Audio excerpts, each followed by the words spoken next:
पिंगला यमुना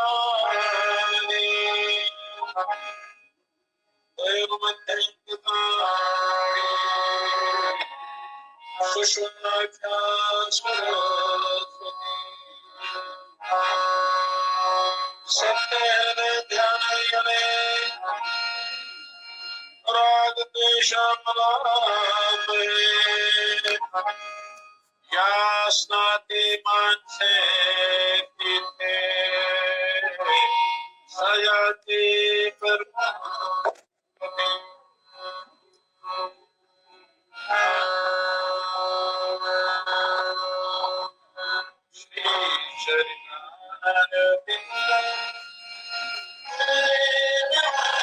श्री प्रभुदेव शरण हरिदेव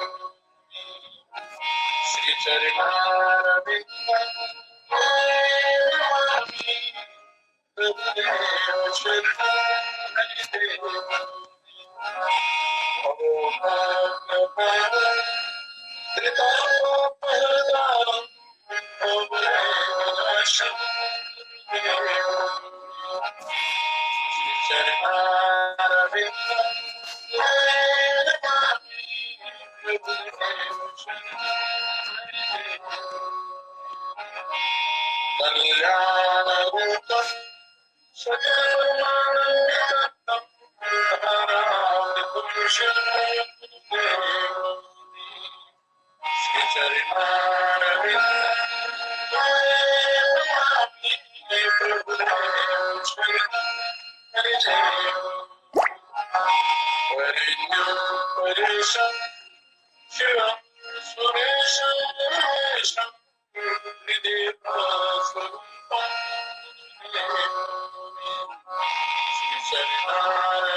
धर्म प्रेमी बंधुओं, ये गुरु वंदना श्री कृष्ण जी के गोलोक धाम में बोली जाती है कि प्रभु जी ने ध्यान योग में ये प्रार्थना लिखी है और लोगों के कल्याण के लिए इसको लिपिबद्ध किया है। तो प्रातः सायं इस गुरु वंदना का उच्चारण करना चाहिए। ये प्रतिदिन बोलने से गुरु प्रभु बड़ी जल्दी कृपा करते हैं। तो क्योंकि श्वास श्वास बहुत कीमती है जीवन का। खरबों के बदले भी एक श्वास आपको फालतू नहीं मिलेगा। तो इसको आलस और प्रमाद में गंवाना बड़ी मूर्खता है, नहीं गंवाना चाहिए। सांस सांस प्रभु नाम ले, सांस सांस प्रभु नाम ले, तेरे सांस सांस बदले।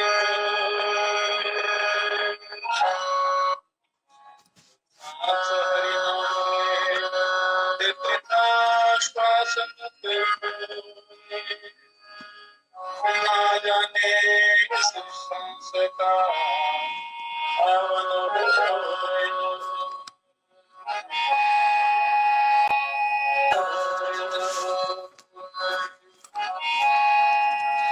क्या खट प्रेम सच सो घट जानो निशान, जैसे खान लोहार की सांस, जैसे खान लोहार की सांस ले कभी न प्राण।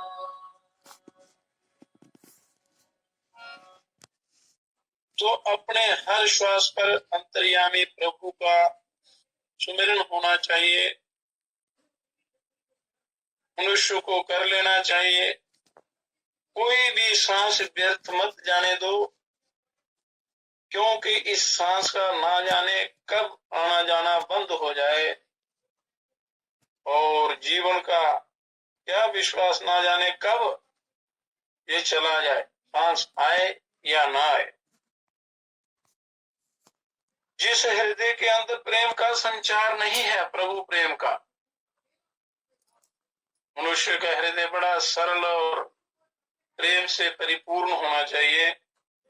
जिसमें प्रेम का संचार नहीं है, उस हृदय को तो शमशान के तुल्य ही संकाट के समान, जैसे लोहार की धोकनी की खाल बिना प्राण सांस लेती है, वैसे ही बिना प्रेम का जीवन होता है। इसलिए प्रेम से परिपूर्ण भरपूर जीवन होना चाहिए।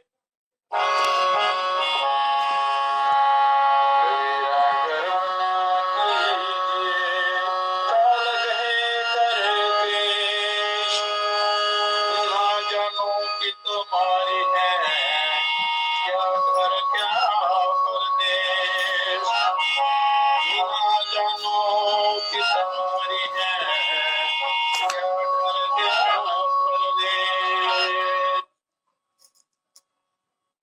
तन धन आदि का अहंकार मत करो,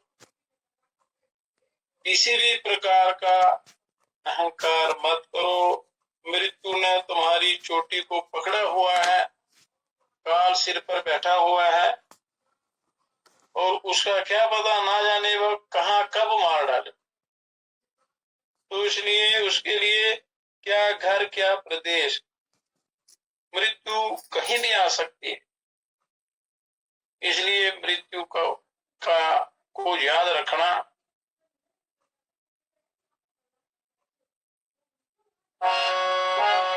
इन दो चीजों को हमेशा याद रखना। मृत्यु को हमेशा याद रखना चाहिए, तभी वैराग्य होगा, और विरक्त चित्त ही परमात्मा की तरफ जाता है।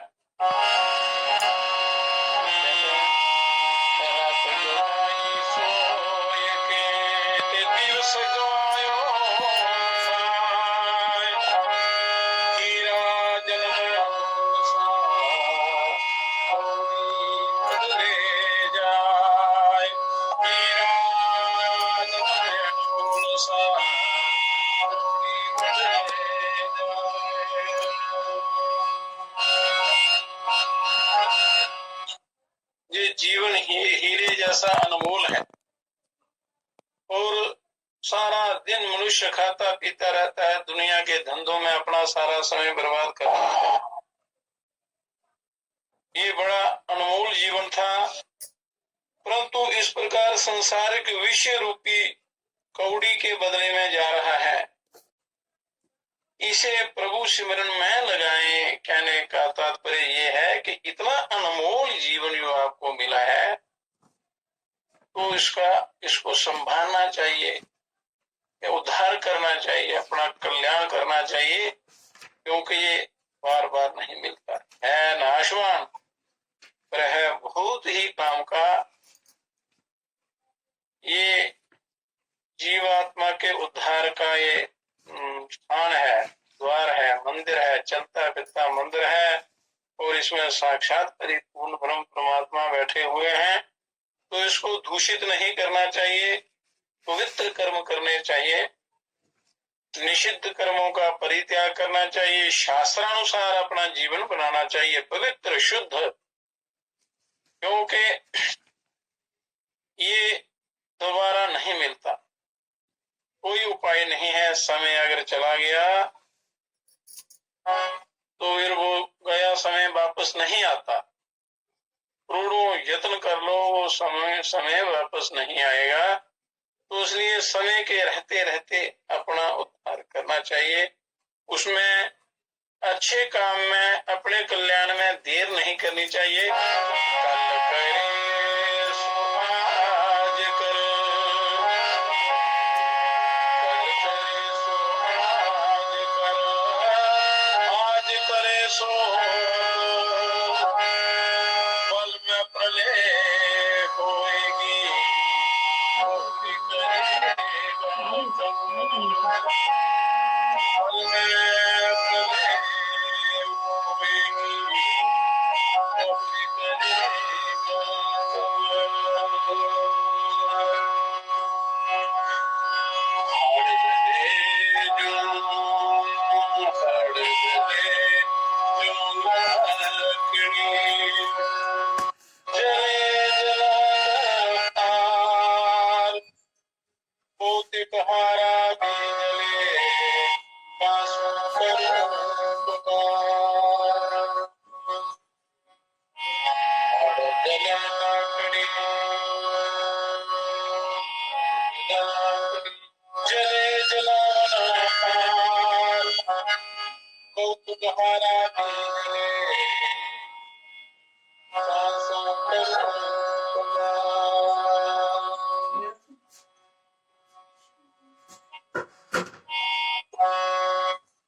क्रियालय हड्डियां जलती हैं और उन्हें जलाने वाली लकड़ी भी जल जाती,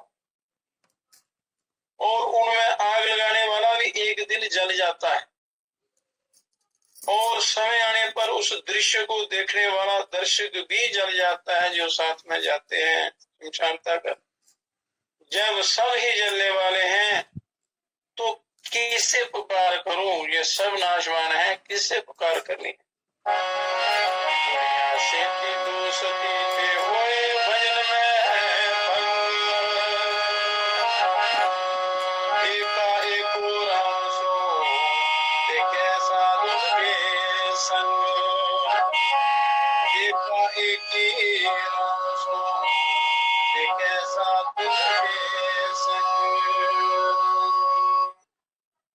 संसारी लोगों से दोस्ती करने से या उनका संग करने से अपनी भजन साधना में विघ्न पड़ता है, और अतएव केवल एक अंतर्यामी परमात्मा राम में ही लीन हो जाना चाहिए, मन लगाना चाहिए, या फिर संतों की सत्संगति में रहना चाहिए, क्योंकि वहां से आपको अमृत मिलेगा, आपको कल्याण का रास्ता मिलेगा।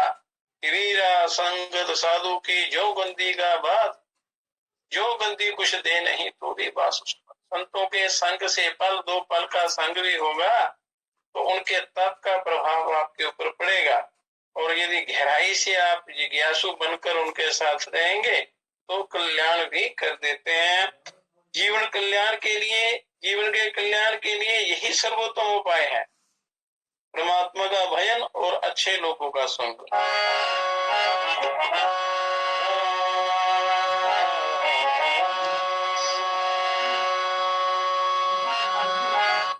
हमेशा परोपकार की भावना रखनी।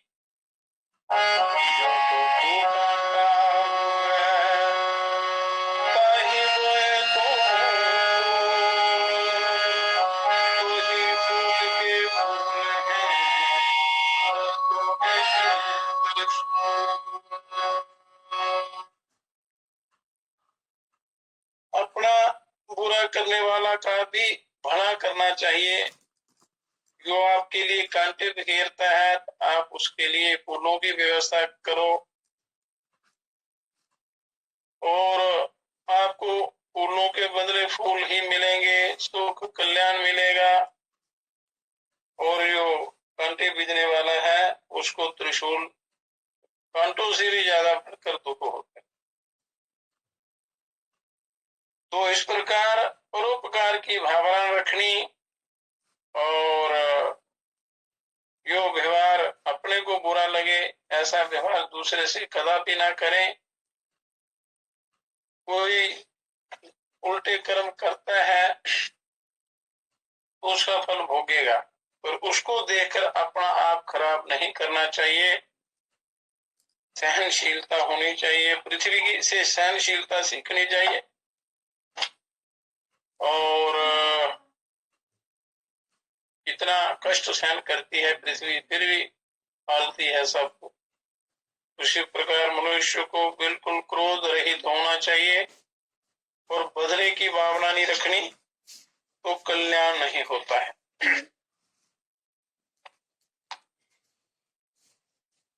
कभी भी, क्योंकि ये कर्म भूमि है। देवता भी तरसते हैं कि मनुष्य शरीर मिले और हम यहाँ से जहाँ पर धर्म कर्म करके ईश्वर की प्राप्ति करें, क्योंकि यही लोग ईश्वर की प्राप्ति का साधन है, सच्चे सुख का साधन है और कल्याण का साधन यही है मृत्यु लोग। तो उस देव दुर्लभ मनुष्य शरीर को पाकर भी जो अपना कल्याण नहीं करता, इससे बड़ा दुर्भाग्य और क्या होगा। तो गृहस्थ आश्रम से ही ये सारे आश्रम चलते हैं। तो गृहस्थों के कुछ कर्तव्य कर्म हैं, मर्यादाएं हैं, उस सब के लिए है मर्यादाएं। हर आश्रम के लोगों के लिए, जैसे ब्रह्मचर्य है, गृहस्थ आश्रम है, वानप्रस्थ है, सन्यासी है, जितने भी ये मनुष्य हैं सबके अपने अपने कर्तव्य हैं जो शास्त्रों में दिए हुए हैं, उनके साथ अपना जीवन बनाना चाहिए।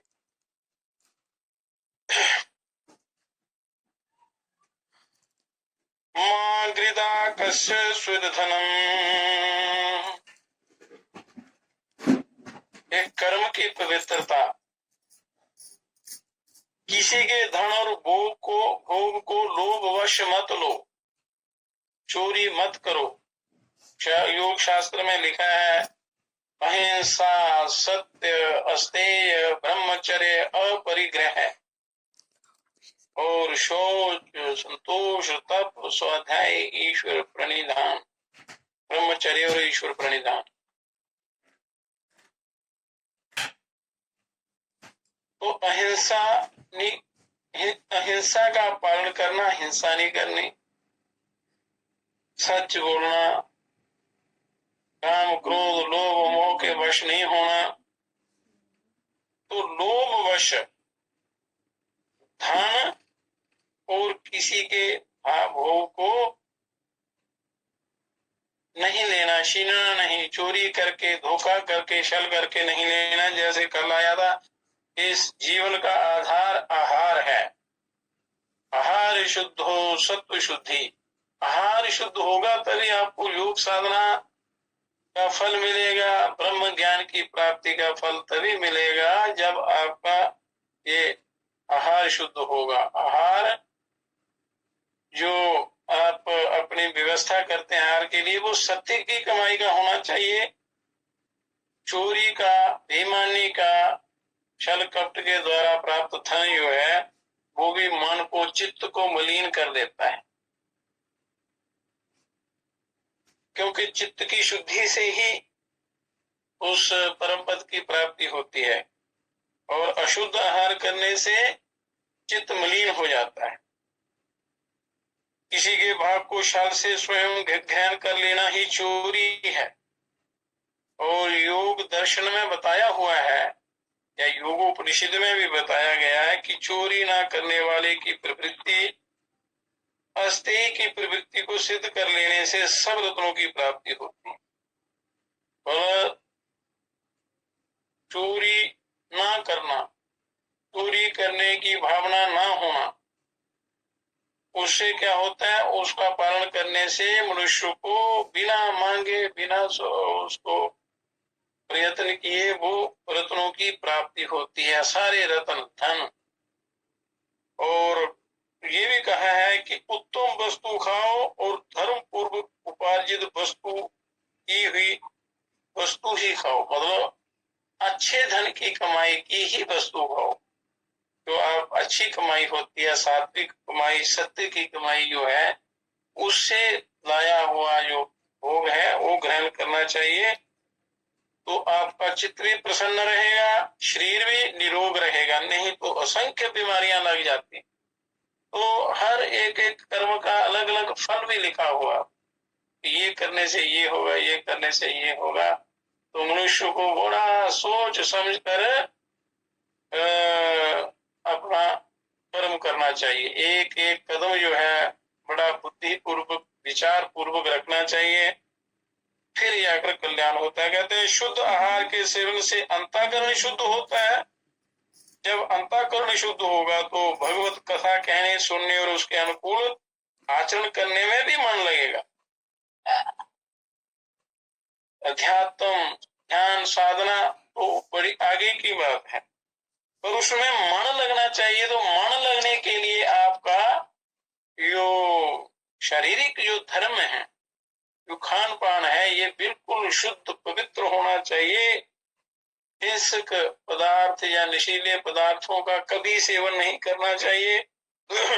शास्त्रों में, योग आयुर्वेद में अनेक प्रकार के वहां अच्छे बुरे गुण लिखे हुए हैं पदार्थों के, तो अच्छी प्रकार जानकर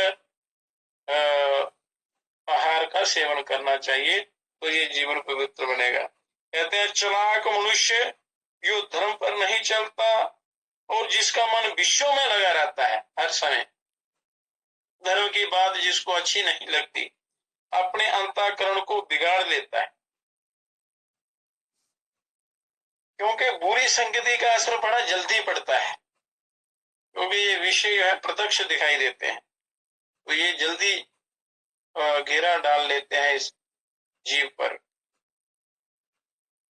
तो जो मनुष्य विषयों में लगा रहता है उसका अंतःकरण बिगड़ जाता है। ऐसे मनुष्य को भगवत चर्चा में कोई आनंद नहीं आता। आनंद उन्हीं को आता है जिनका अंतःकरण पवित्र है, जिनके अंदर जिज्ञासा है अपने कल्याण की, उस प्रभु प्राप्ति की, या जो इन विषय भोगों में जिसकी विरक्ति है और उनको सार असार को जो समझता है, उसी को प्रभु का नाम जो है वो प्यारा लगता है, अच्छी संगति में मन लगता है। तो परम पद की प्राप्ति एक ऊंचे पर्वत के उच्च शिखर पर चढ़ने के समान है। ये बड़ी मेहनत करनी पड़ती है इसमें, जो स्नेह स्नेह सदा चरण करने से ही हो सकती है। सदा चरण आपका आचार विचार व्यवहार, आपकी नजर, आपका ये जिह्वा, इस पर पूरा काबू होना चाहिए, और ये बिल्कुल शास्त्रानुसार होना चाहिए, जो शास्त्रों की विधि युक्तियां हैं उनके अनुसार। तो आगे ये बृहदारण्यक उपनिषद में एक बड़ी सुंदर कथा आई है कि प्रजापति की 3 संतान, देव, मनुष्य और असुर, देवता, मनुष्य और असुर के उस प्रजापति ने सृष्टि की रचना की तो ये तीन उत्पन्न किए, उनके पास उपदेश ग्रहण करने गए, प्रजापति जी के पास गए उपदेश ग्रहण करने के लिए।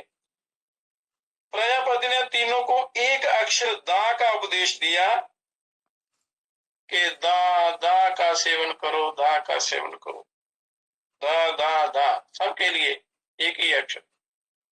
और उनसे पूछा कि इसका अभिप्राय समझ लिया? देवताओं ने उत्तर दिया कि हाँ, हमने समझ लिया है कि दम। उन्होंने क्या समझा? दा का तात्पर्य देवताओं ने समझा कि इंद्रियों को का दमन कराओ, इंद्रियों को दमन करो, उनको काबू में रखो। प्रजापति ने उत्तर दिया कि ठीक समझ गए आप, कि देवताओं के लिए यही कहा कि इंद्रियों पर काबू रखो। मनुष्य ने उत्तर दिया कि हमने समझा है, दत्त इति ना आत्थ इति, के दान करो। मनुष्य ने समझा कि दा का तात्पर्य के दान करो। तो प्रजापति ने कहा हाँ तुम भी समझ गए, आपने भी समझ लिया। फिर असुरों के से पूछने पर उन्होंने उत्तर दिया कि हमने भी समझा है कि दया धुम इति, ये सूत्र है कि दया करो। असुरों की ने समझा उसका भाव के दया करो। तो प्रजापति ने उनको भी सही बतलाया कि आपने भी सही समझा है। इस प्रकार तीन शिक्षाएं मिली, दान, दान और दया। देवताओं ने इंद्रियों का दमन किया, मनुष्यों ने दान और असुरों ने दया का अनुसरण किया। इंद्रियों का दमन करो, दान करो और दया करो, ये कहा था उन्होंने कि जिस जिस स्वभाव के लोग थे वैसा ही उनको उन्होंने शिक्षा दी, ज्ञान दिया। तो संसार में तीन प्रकार के मनुष्य हैं, देव, मनुष्य और असुर। तीनों उस प्रजापति की संतान है, परंतु अपने संस्कारों से, कर्मों के द्वारा स्वभाव बन जाने से देवता श्रेष्ठ है, मनुष्य साधारण है और असुर निकृष्ट है। जैसे संस्कार पूर्व जन्म में होते हैं वैसा ही स्वभाव इस जन्म में होता है। तो पूर्व जन्मों के संस्कारों का प्रभाव इस जन्म में भी होता है। पर यदि मनुष्य प्रयास करे, साधना करे, धर्म करे, शास्त्रानुसार चले, ईश्वर के बताए हुए रास्ते पर चले, गुरुओं की आज्ञा का पालन करे, तो इसका जन्म सफल हो सकता है। परंतु जो ईश्वर के उपदेश को सुनते हैं, उस पर ध्यान देते हैं, उनकी उन्नति हो जाया करती है।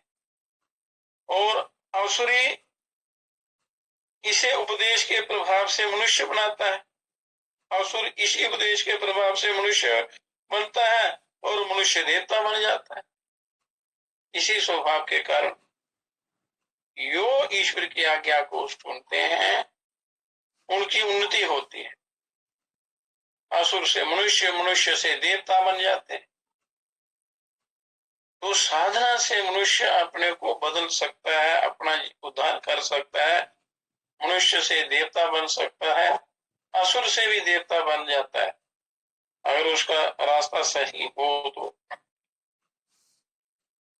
असुर वह है जो अपने लाभ के सामने किसी दूसरे के लाभ की परवाह नहीं करते। अपना स्वार्थ सिद्ध होना चाहिए, दूसरा जिए मरे कुछ भी हो, पर अपना स्वार्थ सिद्ध होना चाहिए, किसी भी तरीके से अपना स्वार्थ सिद्ध हो, ये उनको असुर कहते हैं। तो स्वार्थ सिद्धि ही उनका परम लक्ष्य होता है, इसलिए वो असुरों की गिनती में आ जाते हैं।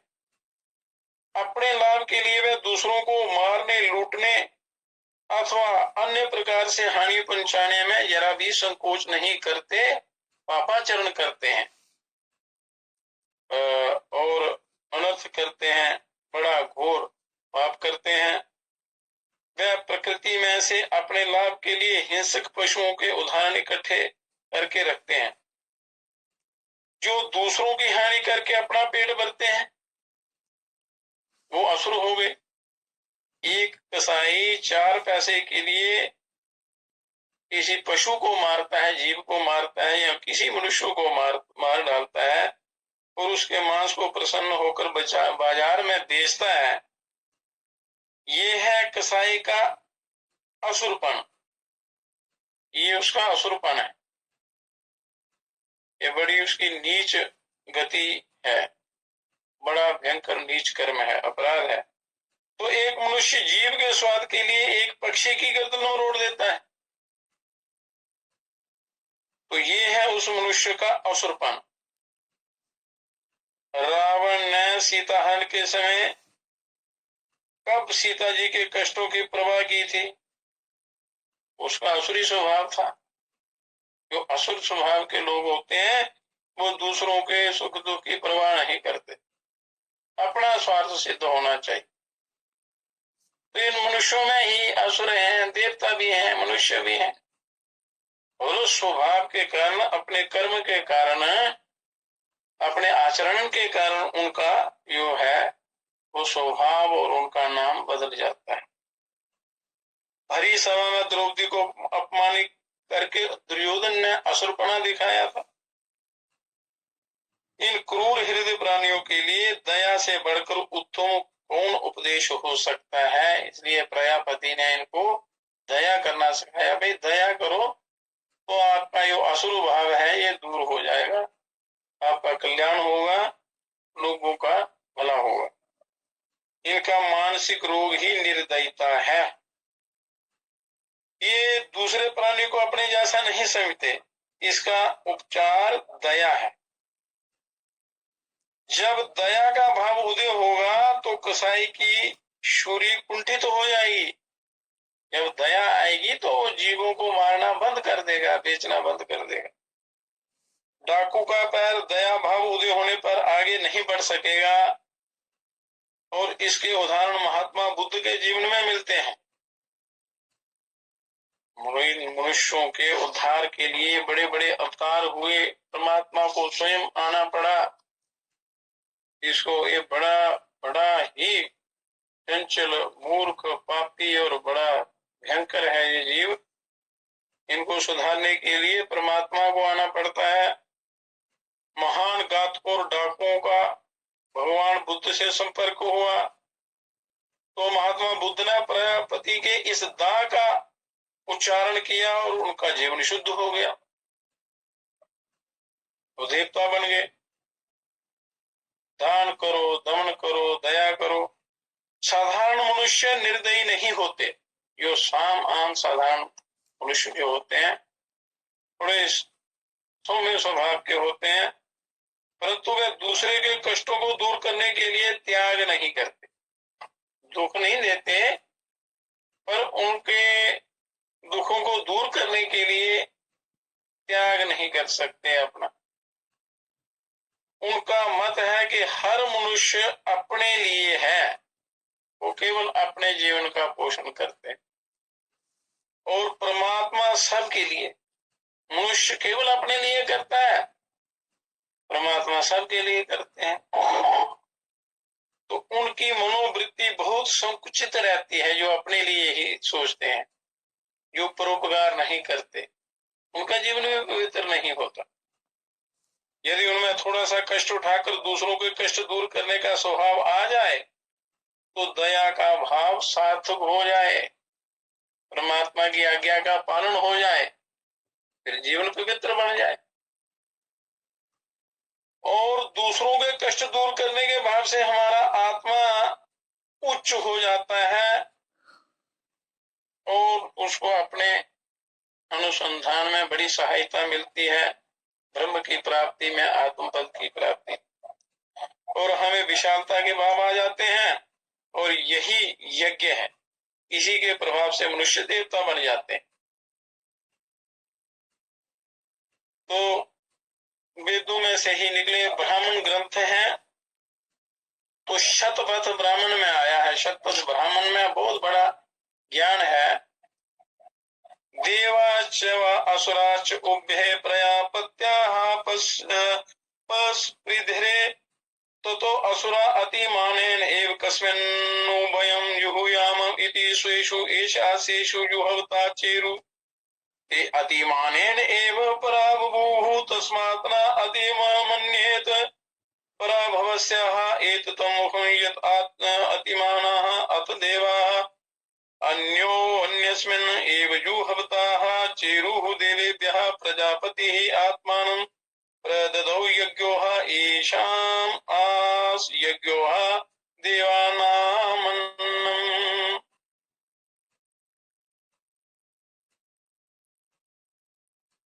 प्रजापति के दोनों पुत्र देव और असुर आपस में लड़ पड़े। देव और असुर लड़ पड़े। उनमें असुर अति अभिमानी थे, क्योंकि जिनका खान पान अशुद्ध होता है वो अहंकारी, अभिमानी, क्रोधी, लोभी, कपटी होते हैं, और जिनका खान पान शुद्ध होता है वो देवता के समान होते हैं, कल्याण के अधिकारी होते हैं। असुर और देवता जब लड़ पड़े और असुर कहने लगे कि हमें औरों की क्या परवाह है। वैसे भी जो असुरी स्वभाव के लोग हैं वो यही सोचते हैं कि दूसरों की परवाह नहीं होती, इसलिए वे अपने ही मुंह में आहुतियां डालने लगे। असुर इस अभिमान के कारण वे परास्त हो गए। अभिमान नहीं करना चाहिए। अभिमान जो है ये पतन की निशानी है। बड़े बड़े राजा, महाराजा, ऋषि, मुनि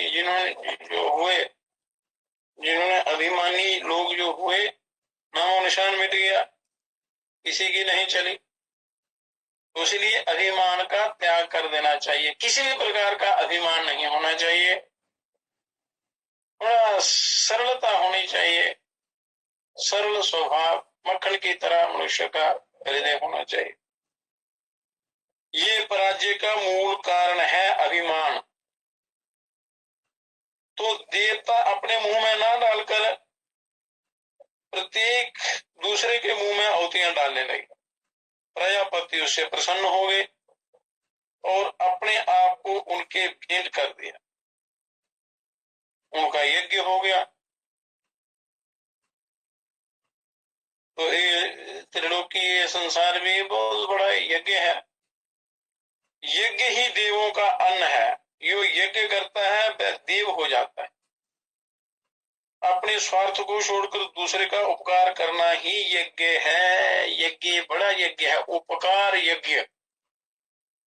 कि अपना स्वार्थ छोड़कर अगर किसी दूसरे की आप धर्म पूर्वक सहायता कर सकते हैं, किसी का भला कर सकते हैं, तो ये बहुत बड़ा भारी यज्ञ है। यज्ञ में भी मर्यादा का त्याग नहीं करना, अपने धर्म का, अपने आचार का, सदाचार का पूरा ख्याल रखना, मर्यादा में रहते हुए ये सारे कर्म करने। दया जब एक कक्षा और आगे बढ़ जाती है तो वह दान के रूप में परिवर्तित हो जाती है। दया से बड़ा आगे दान आ गया। अगर दया होगी तो तभी दान होगा। तो दया का उन्नत रूप है दान। दान वही है जिससे हम अन्य प्राणियों के कष्टों को दूर कर सके। कहते हैं तनु पवित्र सेवा किए धन पवित्र कर दान। शरीर की शुद्धि पवित्रता सेवा करने से होती है, यथाशक्ति यथा योग्य। तो तनु पवित्र, धन पवित्र कर दान, धन की शुद्धि दान करने से होती है। क्योंकि जो आप धन उस किसी के भले के लिए करते हैं या किसी के भी निमित्त आप श्रद्धा पूर्वक जो दान देते हैं, अपनी कमाई का कुछ हिस्सा, शास्त्रों में वो विधि विधान बताया हुआ है कि दशमांश जो दान है करने से आपका जो बाकी धन है उसमें स्थिरता आ जाती है और उसमें बरकत होती है, वृद्धि होती है। वो धन जो है सुख देने वाला धन होता है। तो इसलिए अपनी सामर्थ्य के अनुसार पात्र को, जरूरतमंदों को दान देना चाहिए। दान वही है जिससे दूसरों का कष्ट दूर हो सके। कहीं धन का देना दान है विद्या का देना दान है, कहीं अन्य शारीरिक सहायता देना दान है, श्रमदान है। श्रमदान शरीर से सेवा, कुछ श्रमदान भी हो गया, सेवा भी हो गई। रोगी को औषधि देना भी दान है, भूखे को अन्न जल देना भी दान है।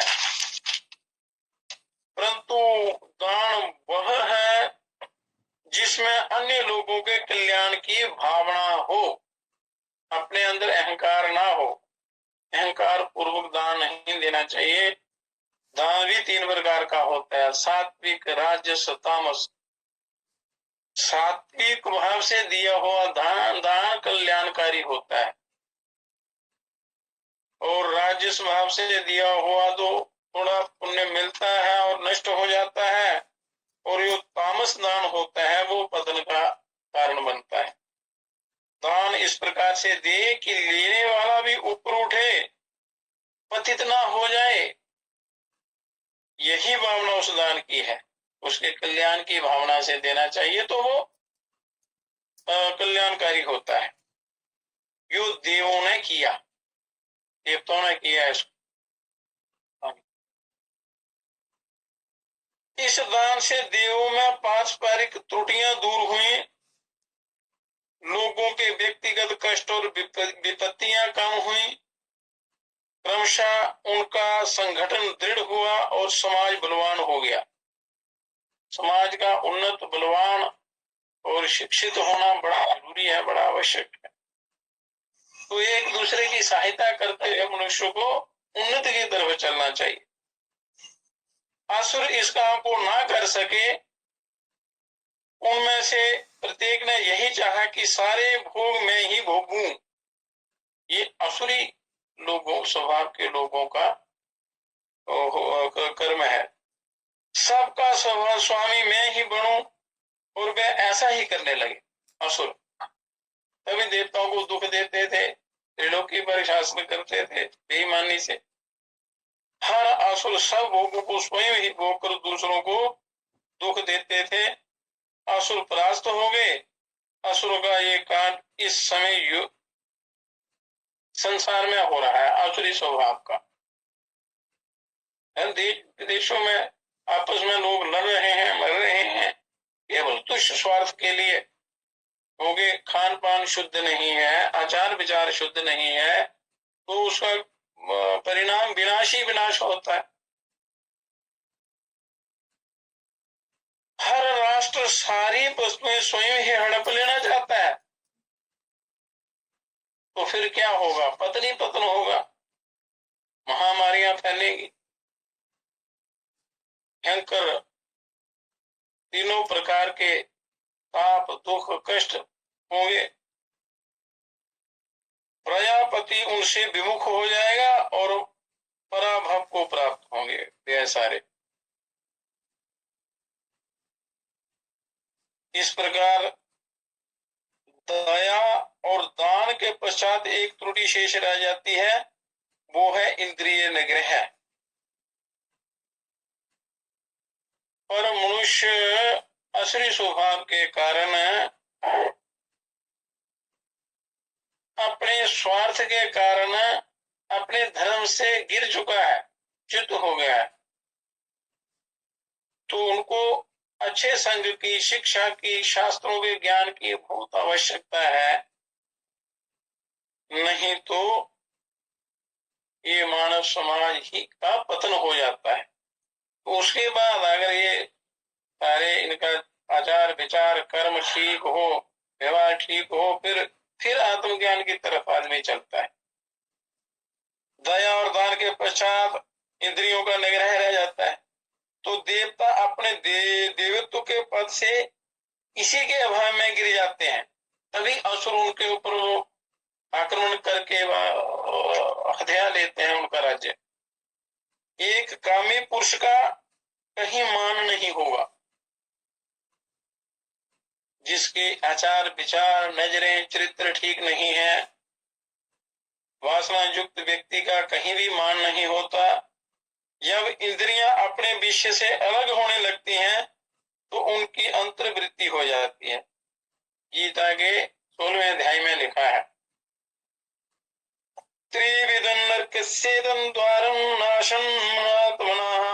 नाशनमात्मनः कामा क्रोधस्तथा लोभ तस्मादेव त्रयं त्यजेत्। काम, क्रोध, लोभ तीनों आत्मा के नाशक और नरक के द्वार हैं। ये महा भयंकर लुटेरे हैं, पतन कर देते हैं इस जीव का और नरकों में ले जाते हैं। इसलिए इनको त्यागना ही चाहिए, इनका त्याग करना चाहिए। काम, क्रोध, लोभ। तो कैसे इनको त्याग होगा कि आपका खान पान शुद्ध हो, आचार विचार शुद्ध हो, संग अच्छा हो, शास्त्रों का स्वाध्याय हो, सत्संग प्राप्त हो, तो मनुष्य इनसे बच सकता है, इनका सदुपयोग कर सकता है। तो यह शास्त्र विदमुत सृज्य वर्तते कामकारता न सा सिद्धि आपनोति न सुखं न परमागतिम्। जो वेद और शास्त्र विहित विधि को छोड़कर कामना से प्रेरित होकर मनमाना काम करते हैं, वेद और शास्त्रों में विधियां बताई हुई हैं कर्म करने की, तो उनको छोड़कर जो मनमाना आचरण करते हैं उनको ना तो फल की सिद्धि होती है, ना सुख मिलता है, ना मोक्ष की प्राप्ति होती है। चाहे वो जाने अनजाने में जो भी होता है उसका असर तो होता है। कोई कहे मुझे पता नहीं था इसलिए मैं ये बुरे कर्म करता रहा, पर कर्म का उसका जो किया है उसका फल तो भोगना पड़ेगा, चाहे जाने अनजाने में किया। इसलिए जानकारी लेना बहुत आवश्यक है, अच्छा संग करना चाहिए। त्रयो धर्मस्कंदा यज्ञो अध्ययनं दानमिति प्रथम तपा एवं द्वितीयो ब्रह्मचर्या आचार्य कुलवासी तृतीयाः अत्यंतमात्मानं आचार्य कुले अवसादयन् सर्वम एते पुण्यलोका भवन्ति ब्रह्म संस्थो अमृतत्वमेति। के धर्म के 3 भाग हैं, यज्ञ, स्वाध्याय और दान। ये मिलकर प्रथम स्कंद का यह भाग होता है, यज्ञ, स्वाध्याय और दान। यज्ञ करना, यज्ञ के भी कई भेद हैं, और स्वाध्याय करना, आत्मानुसंधान करना, शास्त्रों का स्वाध्याय करना, अच्छा संग करना, और दान मिलकर प्रथम स्कंद यह भाग होता है तपस्या। तपस्या ही दूसरा भाग है धर्म का। आचार्य कुल में रहता हुआ अपने को जो तपस्वी बनाता है वह तीसरा भाग है। वे सभी पुण्य लोक वाले होते हैं, परंतु इनमें से ब्रह्मनिष्ठ मुक्ति को पाता है। जो इन तीनों को करता है, यज्ञ, स्वाध्याय और दान को, वो पुण्य लोकों में वास करते हैं, बड़े बड़े ऊंचे लोकों में। उनका असुरी भाव नष्ट हो जाता है, देवत्व आता है और बड़े बड़े ऊंचे देवलोकों को जाते हैं। परंतु जो इनमें ब्रह्मनिष्ठ होते हैं, जो ब्रह्म की प्राप्ति करना चाहते हैं, उनकी मुक्ति हो जाती है, कल्याण हो जाता है। यदा लीलायते ह्यार्ची समदे हव्य वाहने तदा अज्य भागावंतरेणाहुति प्रदिदापादियेत। जब अग्नि भांति भांति जलाई जा चुके और उसमें लोग उठने लगे, तब उसमें घी, सामग्री आदि की आहुतियां श्रद्धा पूर्वक देनी चाहिए। यज्ञ भी कल्याण का आधार है और श्रद्धा पूर्वक यज्ञ करने से ही लाभ मिलता है। तो जब अच्छी प्रकार अग्नि जले तब उसमें घी की सामग्री मंत्रों के द्वारा डालनी चाहिए, क्योंकि हवन को जलाने वाली अग्नि हव्य वाहन है। हवि को सूक्ष्म करके वायुमंडल में फैला देती है। जो हवन सामग्री होती है जब जलती है तो उसका जो सूक्ष्म भाग है पूरी इस प्रकृति को मिलता है, उससे वातावरण शुद्ध होता है, उससे ये बुरे विषाणु नष्ट होते हैं, ये वायरस इत्यादि जो है ये नहीं फैलते। इसलिए हवन जो है ये सृष्टि के लिए बड़ा ही कल्याणकारी है, सबके लिए। इससे क्योंकि इस अग्नि के द्वारा ही इस सृष्टि का पोषण होता है। जो यज्ञ करना या इनको भोग लगाने का तरीका प्रभु को अग्नि ही है, यज्ञ ही है। तो इससे वायुमंडल पुष्ट होता है, उन्नत होता है। इससे वायु शुद्ध होकर रोग के कीटाणु नष्ट कर देती है और स्वास्थ्य को लाभ पहुंचता है। और यज्ञ रसायन शास्त्र के अनुसार कई गैसेस पैदा होती हैं और जो विषैली गैसेस होती हैं वो हवन के धुएं से उनमें उनका शुद्धिकरण होता है, उनसे विषैली विष युक्त जो असर है वो दूर हो जाता है। जो रोगों को दूर करने वाली तथा स्वास्थ्य वर्धक होती हैं, अग्नि से पैदा हुई जो गैसेज होती हैं। अनेक प्रकार से हवन किया जाता है, उसमें घी डाला जाता है, कई प्रकार की जड़ी बूटियां डाली जाती हैं। तो उससे क्या होता है कि ऐसे तत्वों का निर्माण होता है जो बुरे प्रभाव को खत्म कर देते हैं। ग्रहीय सूत्र में यज्ञ के लाभ बताए हुए हैं। अश्वलायन ग्रहीय सूत्र में अर्यत ईश्वर आत्मा यात वेदस्तेनम इध्यस्व भर्दस्व च इद्भ्य वध्य चास्मानं प्रजा पशुभिर्ब्रह्म वर्चसेन अन्नधेन समेधया स्वाहा। ये अग्नि से प्रार्थना करते हैं कि हे अग्नि, तू प्रज्वलित होकर हमको प्रज्वलित कर, तू बढ़ और हमको भी बढ़ा। प्रजा अर्थात संतान से, पशुओं से, आत्मज्ञान से तथा अन्न से, यज्ञ से इन चारों पदार्थों की प्राप्ति हो जाती है। धर्म अर्थ काम मोक्ष चारों पदार्थों की प्राप्ति हो जाती है। यज्ञ से हव्य पदार्थ सूक्ष्मों को रोगों का नाश करते हुए पुष्टिदायक बनते हैं और पुष्टिदायक पदार्थों से शरीर को पुष्ट करते रहते हैं। शरीर अगर आपका ठीक है तो सारे धर्मों का साधन हो जाता है।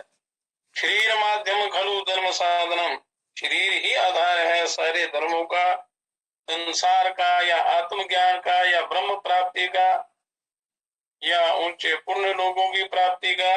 इसी के द्वारा आप सब कुछ कर सकते हैं, पर जो ईश्वर की आज्ञा है, जो करने योग्य है, जो करना चाहिए उसी को करना चाहिए, बुरे कर्म नहीं करने चाहिए।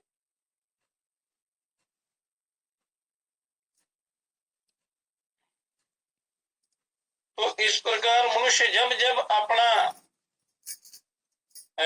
आचार विचार व्यवहार कर्म अपना बिगाड़ देता है तो सारा अनिष्ट होता है। क्योंकि अभी समय बड़ा बदलता जा रहा है, मनुष्यों में असुरी भाव ज्यादा पैदा हो रहा है, विश्व भोगों की तरफ ज्यादा लालसा है और ना शरीर की प्रवाह, ना धर्म की, ना आत्मा की, ना आत्म कल्याण की, बस भोगों में ही दिन रात रचा पचा रहता है। तो उससे बड़ा भारी अनर्थ होता है।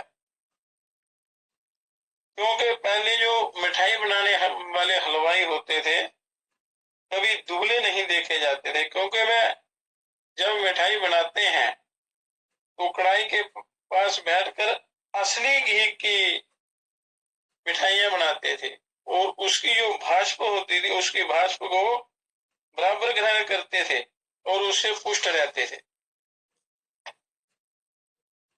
ये है घी के भाष्प का प्रभाव। तो अगर असली चीजों का आप वो करेंगे, प्रयोग सेवन करेंगे बिना किसी बेईमानी के, तो उससे शरीर पुष्ट होता है, अपना भी दूसरों का भी।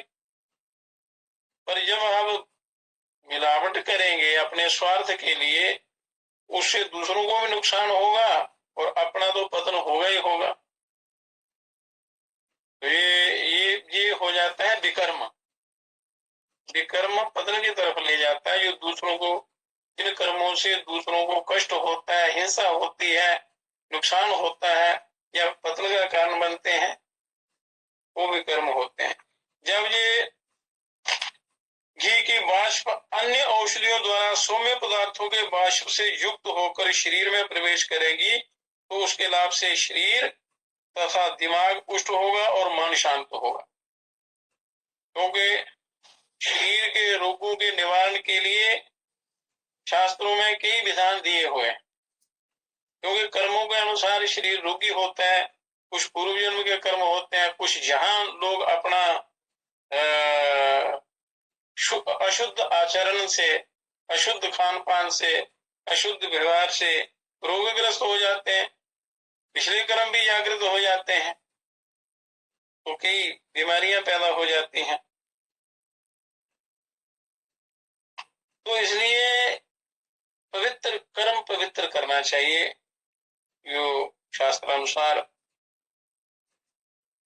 तो अगर आप असली सही रास्ते पर चलेंगे, सच्चाई का अनुसरण करेंगे, पवित्र वस्तुओं का प्रयोग करेंगे, तो उससे क्या होगा, शरीर भी पुष्ट होगा, दिमाग भी पुष्ट होगा और मन भी शांत होगा। इसके शांत होने पर सारे लाभ अर्थात संतान, पशु आदि ऐश्वर्यशाली पदार्थों की प्राप्ति हो जाती है। पर प्राप्ति होने पर उनमें डूबना नहीं है, उनमें लीन नहीं होना है, अपना कल्याण करना है। अब ऐश्वर्यशाली पदार्थों की प्राप्ति हो जाती है। मुंडकोपनिषद में भी लिखा है कि यज्ञ कई प्रकार के हैं। अग्निहोत्र जिसका नित्य साय और प्रातः करने का विधान है, तो जो सबको करने चाहिए, नित्य होम जिसको कहते। दूसरी दर्श दृष्टि जो अमावस्या को की जाती है, और पूर्णमास इष्टि जो पूर्णमासी को की जाती है। यज्ञ पूर्णिमा में किए जाते हैं, अमावस्या में किए जाते हैं, इस प्रकार। तीसरी चतुर्मास से इष्टि जो चौमासा पड़ता है 4 महीने का, उसमें यज्ञ होते हैं।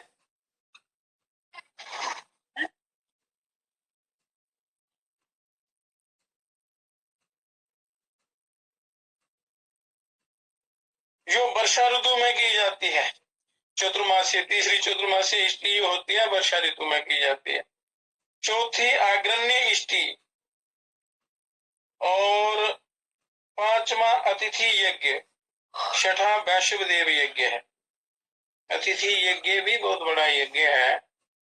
एक घर में कोई अतिथि आ जाए तो उसका आदर सत्कार करना, उसको भोजन कराना या यथा विधि उसका जो आदर सत्कार करना, वो अतिथि यज्ञ हो जाता है। और वैश्व देव यज्ञ छठा वैश्व देव यज्ञ है। जो गृहस्थ इन यज्ञों को नहीं करता है उसके कहते हैं 7 लोग नष्ट होते हैं, मतलब कर्म बिगड़ जाता है। काली कराली मनोजोबा सुलोहिता सुधूम्र वर्णा सुफलिंगिनी विश्वरुचि, ये अग्नि की 7 जीवाएं हैं। तो जो लोग इस प्रकार प्रदीप्त अग्नि में आहुतियां देते हैं, उनकी आहुतियों को सूर्य की किरणें उस स्थान पर पहुंचा देती हैं। यहाँ देवों के पति ब्रह्म का निवास है, परमात्मा का निवास। यज्ञ की आहुतियां, उनसे निकली हुई किरणें जो हैं, ये ब्रह्म लोक तक पहुंचा देती हैं। और यज्ञ अगर विधि विधान से किया जाए तो ये आहुतियां सूर्य की किरणों के साथ जलती हुई मानो यजमान को बड़ी मीठी बोली में पुण्य लोक की ओर बुलाती हैं। और इसका तात्पर्य ये है कि नित्य श्रद्धा के साथ यज्ञ करने से जीवन पवित्र होता है, ऊपर लोक बनता है। जीवन पवित्र होगा तभी आप ये ब्रह्म ज्ञान, अध्यात्म ज्ञान, योग विद्या को ग्रहण कर सकते हैं। वो कई तरीके हैं शरीर को शुद्धि के, अपना जीवन शुद्धि के, पवित्रता के। तो इसलिए जिनके अंदर तमोगुण भरा हुआ है, खान पान ठीक नहीं है, आचार विचार ठीक नहीं है, व्यवहार ठीक नहीं है, तो आत्मज्ञान के अधिकारी हो ही नहीं सकते, क्योंकि वो आत्मज्ञान उनके अंदर टिकेगा नहीं, क्योंकि उनके अंदर श्रद्धा, जिज्ञासा, भावना नहीं होती है। इसलिए अपने आप को पवित्र बनाने का प्रयास करना चाहिए। मनुष्य ग्राम्य चर्चा में, निंदा में, व्यर्थ के विषय वासना रूपी बातों में घंटों बिता देता है, खाने का भी ध्यान नहीं रहता। जो ताश, युवा, नशे इत्यादि करते हैं तो उनको भान ही नहीं रहता अपने इस जीवन का, अपने समय का, लगे रहते हैं हर समय। तो व्यर्थ की चर्चा में मन लग जाता है, समय का ध्यान नहीं रहता, समय व्यर्थ चला जाता है। पर जब कोई सत्संग या प्रभु कोई अच्छा कर्म करना हो तो उसमें टाइम की गिनती करते रहे, बड़ा हो गया जी, 5 मिनट ऊपर हो गए तो बड़ा भारी नष्ट हो। पर जो समय यहाँ अच्छे इस संग में लगाते हैं, अच्छी चर्चा में लगाते हैं, प्रभु उस गुणगान में लगाते हैं, अपने कल्याण की बातों में लगाते हैं, वही समय आपके काम आ। क्योंकि 24 घंटे में आपका जो अभ्यास ज्यादा होगा उसी का असर आपके ऊपर होगा। अगर संसारिक बातों का प्रभाव आपके ऊपर ज्यादा होगा तो वही घूमते रहेंगे आपके अंदर, उसी के अनुसार आपका जीवन हो जाएगा। तो फिर ये पशुओं, कीड़ों मकोड़ों के समान गति हो जाती है इस जीवन। और मनुष्य होकर, सर्वसमर्थ होकर और सर्वशक्तिमान होते हुए भी यदि मनुष्य हार जाए, धर्म को हार जाए, पापों की तरफ जाए, तो वो अच्छा नहीं है, उसमें कल्याण नहीं। अब तीसरा आता है ये यज्ञ, अब आता है अध्ययन, पढ़ाई, स्वाध्याय।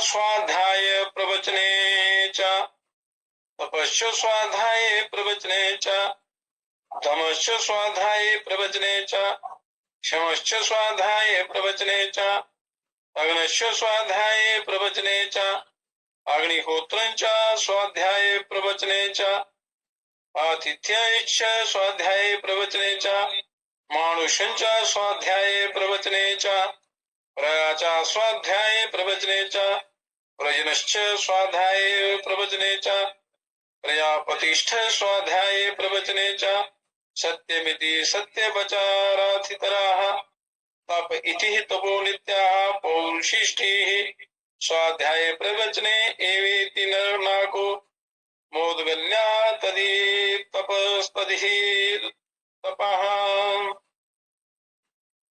ऋत अर्थात सृष्टि के नियमों को, यानी विज्ञान को पढ़ो पढ़ाओ।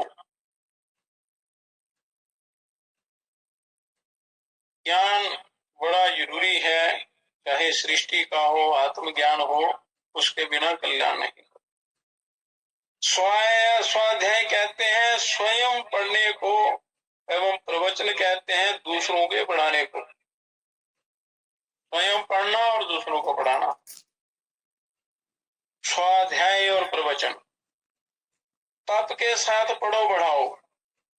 तप कहते हैं सात्विक श्रम को, सात्विक मेहनत है, अच्छी बुद्धि के द्वारा जो शास्त्रों में बताए गए रास्ते पर चल के जो श्रम किया जाता है, इंद्रियों को वश में रखते हुए पढ़ो पढ़ाओ, शांति पूर्वक पढ़ो पढ़ाओ। अग्नि को पढ़ो पढ़ाओ। अग्नि कहते हैं शक्ति, पावर, अर्थात भौतिक विज्ञान और इंजीनियरिंग इत्यादि जो जितना भी ये काम है, ये अग्नि का ही उसमें है। अग्नि विज्ञान में ये सारी सभी बातें हैं। अतिथि को सेवा करते हुए पढ़ो पढ़ाओ, मनुष्य मात्र के कल्याण पर विचार करते हुए पढ़ो पढ़ाओ, ज्ञान दो जितना भी है आपको अच्छा ज्ञान, अच्छी चर्चा करो। प्रजा प्रजा कहते हैं सर्वसाधारण जनता जितनी भी है, इनके हित का ध्यान रखते हुए इनको ज्ञान दो, अच्छे संस्कार दो, क्योंकि अच्छे संस्कारों के बिना कल्याण नहीं होता। खाली पोथियां पढ़ने से कल्याण नहीं होता, उनको संस्कार भी अच्छे होने चाहिए। उनका जो व्यवहार है, जो आचार विचार है, जो उनका कर्म है व्यवहारिक प्रत्यक्ष, वो भी पवित्र होना चाहिए।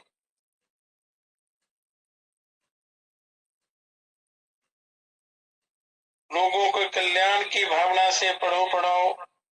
केवल मनुष्य नहीं वरना पशु पक्षी तथा वृक्ष आदि की उत्पत्ति और वृद्धि के नियम भी आ जाते हैं इसमें सारे।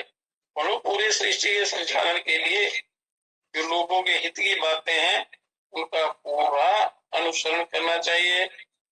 इस प्रकार ये जितने भी ज्ञानी लोग हैं इनको संसार का भला चाहते हुए अच्छी शिक्षा लोगों को देनी चाहिए।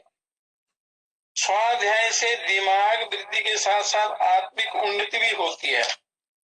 तो जैसा मन सोचता है वैसा बोलता है, जैसा बोलता है वैसा करता है, और दूसरे पुराना अनुभव बराबर प्राप्त होता रहता है और हमें कर्म करने का क्षेत्र मिलता रहता है। मिलता है कि उन अनुभवों में हम वृद्धि कर सकें जो अच्छे अच्छे अनुभव हैं, अच्छा जो ज्ञान है, जिसका जो जिस क्षेत्र में अनुभव है अच्छा, तो दूसरों को देना चाहिए। तो जहाँ केवल पढ़ने की बात नहीं है, अनुभव की बात है। जो आप शास्त्रों में सुनते हैं और ज्ञान प्राप्त करते हैं उसका अपने जीवन में अनुभव होना बड़ा जरूरी है। या जैसे आप पुस्तकों में पढ़ते हैं कि क्रोध नहीं करना चाहिए, पर कोई बात करे या कोई गाली दे तो एकदम क्रोध आ जाता है। गाली पढ़ लिया पर उस पर अमल नहीं किया तो कोई लाभ नहीं। तो कोशिश करनी चाहिए कि क्रोध ना आएगी। हमें शास्त्रों में पढ़ा है या गुरुओं से संतों से सुना है कि क्रोध नहीं करना चाहिए, तो उस पर अमल करना चाहिए और क्रोध को दूर करने का प्रयत्न करना चाहिए।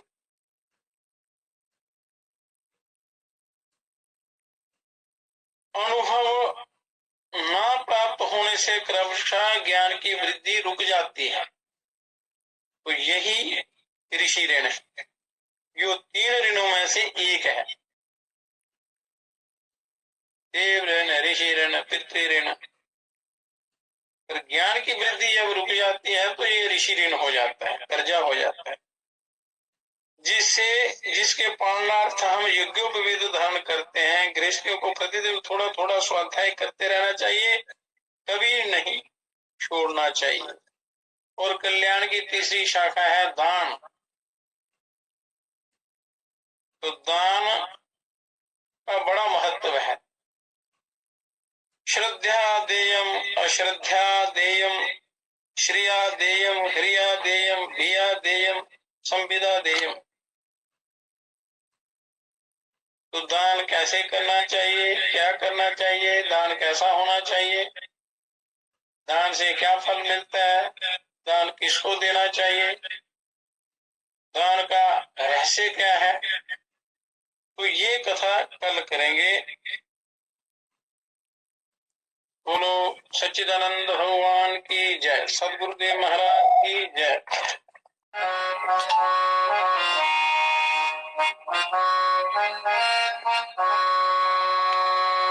गुरुवर तुम ही बता दो किसकी शरण में जाए, जिसके चरण में गिर मन की व्यथा बताए। गुरुवर तुम ही बता दो किसकी शरण में जाए।